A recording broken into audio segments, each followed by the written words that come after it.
صحابہ کرام خندق کھود رہے ہیں، اللہ کے نبی صلی اللہ علیہ وسلم بھی اپنے مبارک ہاتھوں سے اپنے حصے کی خندق کھود رہے ہیں، اور کوئی سوچ بھی نہیں سکتا تھا۔ اللہ کے نبی نے کدال ماری اور چٹان ٹوٹی اور وہاں سے کچھ چنگاڑے نکلے، اور حضور فرمانے لگے کہ روم فتح ہو گیا۔ اب لوگ مذاق اڑائیں، ادھر چٹانیں ٹوٹتی نہیں ہے، ادھر خندق کھودی جا رہی ہے، اور ادھر مدینہ کے تحفظ کے لیے پریشان ہے، اور کہتے ہیں دیکھو روم فتح ہو گیا۔ اللہ کے نبی نے فرمایا میں جو کہتا ہوں یہ دور آئے گا کہ روم نے فتح ہونا ہے۔ میں ایک مثال دینے لگا ہوں۔ ایک صحابی حضور کی خدمت میں آئے، عرض کیا اللہ کے نبی مجھے بہت بھوک لگی ہے، اتنی بھوک لگی ہے کہ میں نے اپنے پیٹ پہ پتھر باندھا ہے بھوک کو روکنے کے لیے۔ اب اگر اللہ کے نبی کو بھوک نہ لگتی اور اللہ کے نبی فرماتے صبر کرو، دین میں ایسا ہوتا ہے، تو لوگ کہتے دیکھو خود تو کھا لیا ہے اور ہمیں کہتے ہیں صبر کرو۔ جیسے آج کے دور میں قیادت ہے، کارکن باہر بھوک سے مر رہا ہوتا ہے اور قیادت اندر سے تکے کھا کے اسٹیج پہ آتی ہے۔ اب ایسی قیادت اگر کارکن کو یہ بات کہے کہ دیکھو صبر سے کام لو، تو لوگ مذاق اڑاتے ہیں، ان کے میسج چلتے ہیں۔ ہمارے پیغمبر نے یوں نہیں فرمایا۔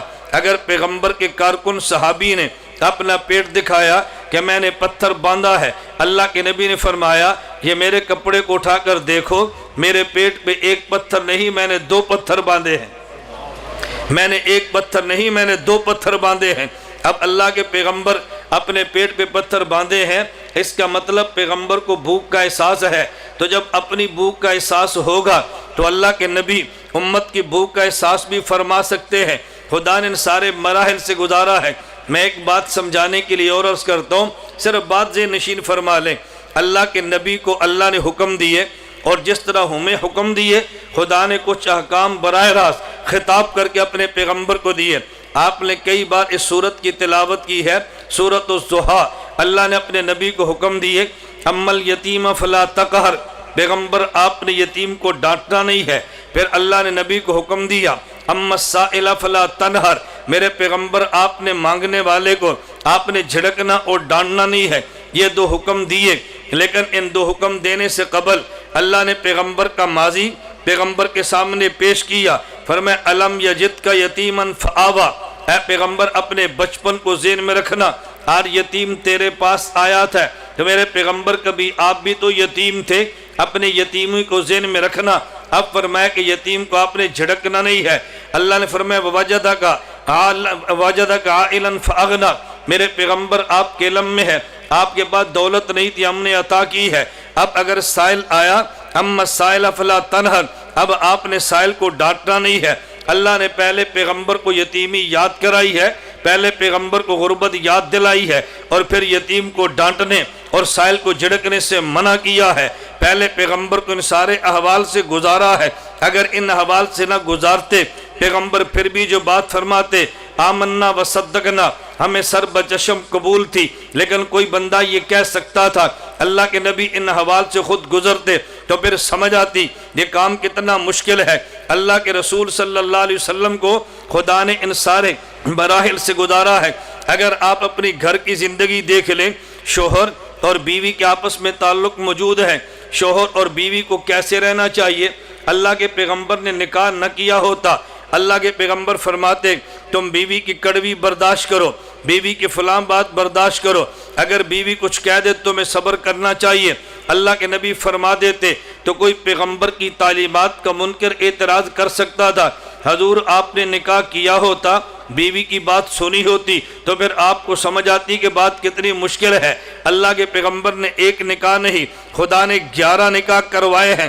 پیغمبر کی 11 بیویاں ہیں، بیک وقت پیغمبر کے نکاح میں 9 مبارک بیویاں ہیں۔ اب پیغمبر ان حالات سے گزرے ہیں، اللہ کے نبی کے علم میں ہے کہ شوہر اور بیوی کے معاملات کیا ہیں۔ کبھی شوہر کا موڈ صحیح نہیں ہے، بیوی کو کیا کرنا چاہیے، اور اگر کبھی بیوی کوئی بات بنوانا چاہے تو شوہر کو کیا کرنا چاہیے۔ خدا نے پیغمبر کو بیویاں دی اور ان مراحل سے یوں گزارا ہے۔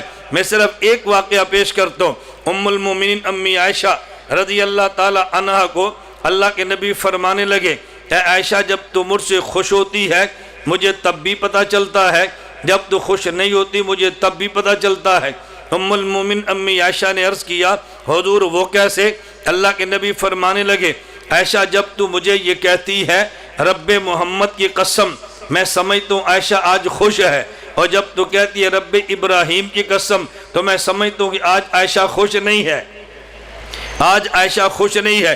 اب دیکھو یہ شوہر اور بیوی کے معاملات ہیں نا، میں یہ بات کیوں سمجھانے لگا ہوں، اس لیے حضرت ام المومن امی عائشہ، حضرت خدیجہ، حضرت حفصہ، حضرت میمونہ، پیغمبر کی 11 ازواج، یہ پیغمبر کی امت بھی ہیں اور پیغمبر کی بیویاں بھی ہیں۔